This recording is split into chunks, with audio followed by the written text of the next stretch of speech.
যে সন্তানের হক, আল্লাহর পথ তাকে শিখাইব, আল্লাহর পরিচয় তাকে শিখাইব, চিনাইব, জান্নাতের পথে তাকে পরিচালিত করার জন্য আমার সাধ্য অনুযায়ী তার পিছনে আমি মেহনত করব। আজকে আমাদের বাস্তবতাটা কি? আমরা আমাদের সন্তানাদিকে ইংলিশ মিডিয়ামে পড়ানোর খুব গুরুত্ব বুঝি, ডাক্তার বানানোর গুরুত্ব বুঝি, ইঞ্জিনিয়ার বানানোর গুরুত্ব বুঝি, কিন্তু মুসলমান বানানোর গুরুত্ব আমরা বুঝি না। আমি হাফেজ আলেমের কথা বললাম না, হাফেজ আলেম তো বুঝি না। একজন মুসলমান হিসাবে সে ডাক্তার হইল, মুসলমান ডাক্তার হবে। একজন ইঞ্জিনিয়ার হইলে মুসলমান ইঞ্জিনিয়ার হবে। এতটুকু তো কমপক্ষে আমাদের বোঝা দরকার। আমরা অধিকাংশ বাবা মা আল্লাহ প্রদত্ত এই সন্তানাদি ছেলে মেয়ের আমানত এর যথাযথ হক আমরা আদায় করতে ব্যর্থ হচ্ছি। নিজেও ইসলাম থেকে দূরে, নিজের সন্তান সন্ততিকেও ইসলামের পথে এগিয়ে দেওয়ার ক্ষেত্রে আমি অনেক ধরনের গফলতের শিকার। এইগুলা থেকে আমাদেরকে বের হয়ে আসতে হবে। আল্লাহ রাব্বুল আলামিন সকলকে তৌফিক দান করুন। এই জন্য আমাদের প্রয়োজন হইল যে আমরা মুসলমান, অবশ্যই আল্লাহ তাআলা আমাদের জন্য সহজ করছেন। মুসলমানের ঘরে জন্মগ্রহণ করলে মুসলমান হিসাবে এগিয়ে যাওয়া একটু সহজ তুলনামূলক। কি বলেন, সহজ না? যে হিন্দুর ঘরে জন্মগ্রহণ করছে তার জন্য ইসলামের পথে এসে ভালো মুসলিম হিসাবে ইসলাম শিখে ইসলামের পথে এগিয়ে যাওয়া তুলনামূলক তো অনেক কঠিন, কিন্তু আল্লাহ তাআলা আমাদের জন্য অনেক সহজ করে রাখছে। মুসলমানের ঘরে আমাকে জন্ম দিয়েছে, এখন শুধু একটু ইসলাম শিখার দিকে অগ্রসর হইলেই হয়ে যায়। এবং আল্লাহ রাব্বুল আলামিন কত ব্যবস্থাপনা করে দিছে। স্কুল কলেজ ইউনিভার্সিটিতে ইসলাম শিক্ষার তেমন কোনো ব্যবস্থা নাই। আল্লাহ তাআলা পাড়ায় মহল্লায় গ্রামে গঞ্জে শহরে বন্দরে সর্বত্র আল্লাহ তাআলা ইসলাম শিক্ষার কেন্দ্র, এই কওমি মাদ্রাসার আল্লাহ তাআলা ব্যবস্থা করে দিয়েছে। এক সময় ছিল যে কেউ হাফেজ আলেম হইতে চাইলে বা ইসলাম একটু ভালো করে শিখতে চাইলে তাকে দূর দূরান্তে যাইতে হইতো, ছিল কিনা এক সময়? এরকম প্রত্যেক পাড়ায় মহল্লায় ইসলাম শিক্ষার কেন্দ্র এই কওমি মাদ্রাসা, এটা কি পাড়ায় মহল্লায় ছিল? তখন তো অনেক কষ্ট ছিল, কিন্তু এখন কিন্তু আমাদের ঘরের দুয়ারে চলে আসছে। এখনো যদি আমরা এটার থেকে অবহেলার শিকার হয়ে থাকি, আমরা যদি এর থেকে গাফিল হয়ে থাকি, আমরা যদি এর থেকে বঞ্চিত থাকি, আমরা যদি আমাদের সন্তানাদিকে বঞ্চিত রাখি, তাহলে আল্লাহর কাছে কোনো ওজর পেশ করার মতো কোনো বক্তব্য আমাদের থাকবে না।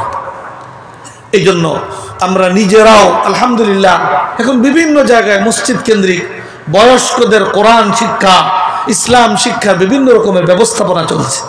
মাদ্রাসার ভিতরে অনেক জায়গায় আলহামদুলিল্লাহ এই ধরনের আয়োজন চলছে। যারা আমরা ছোট বয়সে কোরআন এবং ইসলাম শিখা হয় নাই, আমাদের এখন বুঝে আসছে, আমরা এখন শিখার উদ্যোগ গ্রহণ করি। ইসলাম শিখার কোনো বয়স নাই, ইসলাম শিখার মধ্যে কোনো সংকোচ বোধ নাই, কোনো লজ্জা বোধের কোনো সুযোগ নাই। কবরে যাওয়ার আগ পর্যন্ত ইসলাম শিখার কি আছে? সুযোগ আছে। কবরে যাওয়ার পর আর সুযোগ আছে? তখন যতই চাইবো আর সুযোগ আমাকে আল্লাহর পক্ষ থেকে দেওয়া হবে না। কোরআনে পাকে আল্লাহ তাআলা বিভিন্ন জায়গায় এটা জানায় দিছে। এই জন্য আমরা বয়স হয়ে গেছে, সাহাবায়ে কেরাম হযরত আবু বকর, হযরত ওমর, হযরত হামজা, হযরত আব্বাস, তারা তো সব এরকম বয়স হয়েই কি করছেন? কোরআন এবং ইসলাম শিখছেন, তারা শুরুই করছেন ওই সময়। এই জন্য ইসলাম শিখার ক্ষেত্রে কোনো লজ্জা নাই, কোনো সংকোচ বোধ নাই, ইসলাম শিখার কোনো বয়স নাই। অর্থাৎ আমরা প্রত্যেকটা মানুষ যার ইসলামের ক্ষেত্রে আমরা চিন্তা করব, নিজের সাথে নিজে বোঝাপড়া করব যে আমি একজন মুসলমান হিসাবে আমার 24 ঘন্টা কাটানোর ক্ষেত্রে আমি কোন কোন জায়গায় সমস্যার মুখোমুখি হই, ওই বিষয়টা আমার ইসলামের বিধিবিধান আমার জানা অপরিহার্য বিষয়। ঠিক এমনিভাবে আমার তো আমি শিখি নাই সময় মতো, আমার এই ভুলের পুনরাবৃত্তি যেন আমার সন্তানাদের ক্ষেত্রে না হয়। অনেক মানুষ আছে গ্রামগঞ্জের, কোনো শিক্ষা দীক্ষা নাই, মূর্খ। তো বাপ মূর্খ দেখে কি সন্তানগুলাকেও মূর্খ রাখে কেউ? মূর্খদের সন্তান আরো বেশি কি হয়? শিক্ষিত হয়, বড় শিক্ষিত হয়। তারা এই চিন্তা করে, এই অঙ্গীকার করে যে আমারটা আর আমার ছেলেরটা দুইটা যেন আমার ছেলেরটার দ্বারা কি হয়ে যায়? আদায় হয়ে যায়। ইসলামের ক্ষেত্রে ঠিক এরকম সিদ্ধান্ত নেওয়া দরকার যে আমি ইসলাম ভালো করে শিখতে পারি নাই, তা আমার সন্তানকে এই পরিমাণ শিখাইব যে আমারটা এবং তারটা দুইজনেরটা যেন আমার ছেলেমেয়ের দ্বারা আমার উসুল হয়ে যায়।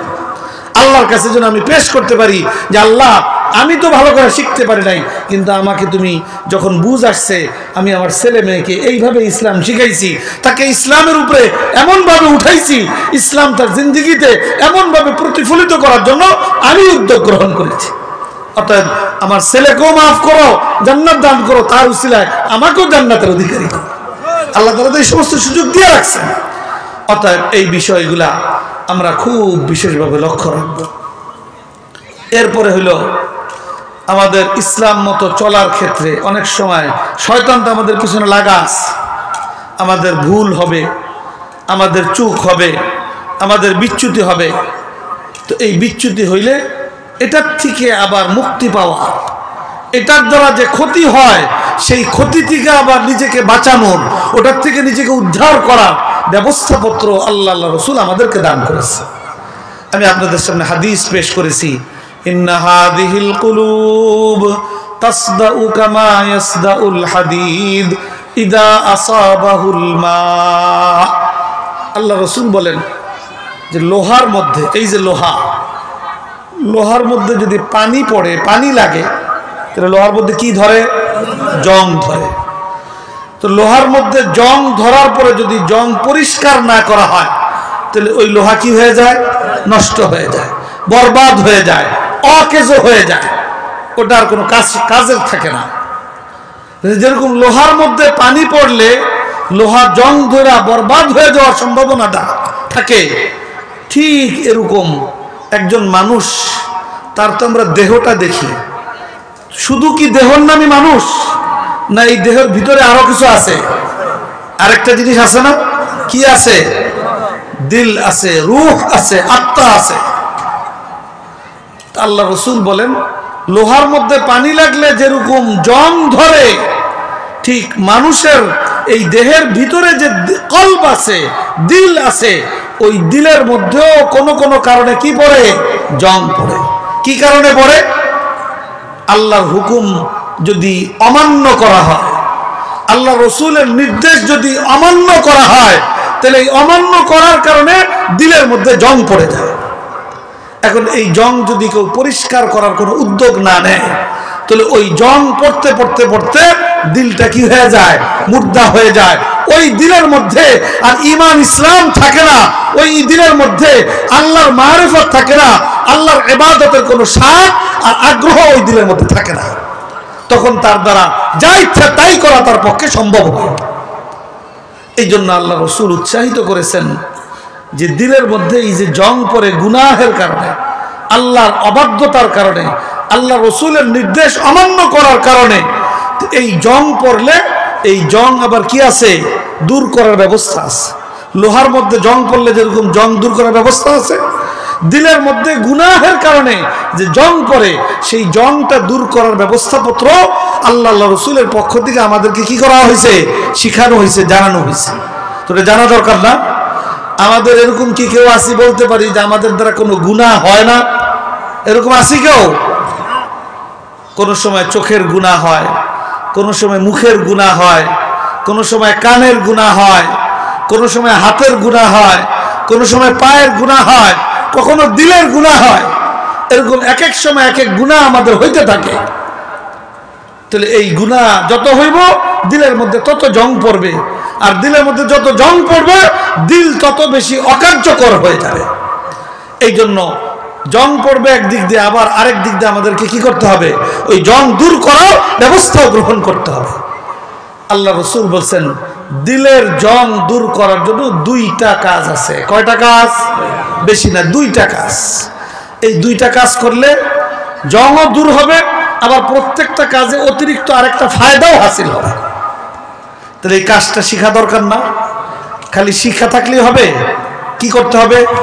ওই কাজটা করতেও অভ্যস্ত হইতে হবে। তাইলে গুনাহ হবে, ওই কাজের দ্বারা আবার গুনাহ কি হয়ে যাবে? মাফ হয়ে যাবে, গুনাহ থেকে দিল পাক পবিত্র হয়ে যাবে। আল্লাহ রসুল বলেন, সাহাবায়ে কেরাম জিজ্ঞেস করছেন ওয়ামা জিলাউহা, ইয়া রাসূলুল্লাহ, দিলের মধ্যে যে গুনাহের কারণে জং পড়ে, সেই জং দূর করার ব্যবস্থা কি? আল্লাহ রাসূল বলছেন, দুইটা কাজ করো। কাসরাতু যিকরিল মাউত, এক নম্বর কাজ, যে মৃত্যুকে বেশি বেশি স্মরণ করো। মৃত্যু প্রত্যেকের জীবনে আসবে, এই ব্যাপারে কারো সন্দেহ আছে? সবাই আমরা বিশ্বাস করি, কিন্তু নিয়মিত আমাদের মনের মধ্যে কি মৃত্যুর কথাটা স্মরণে থাকে?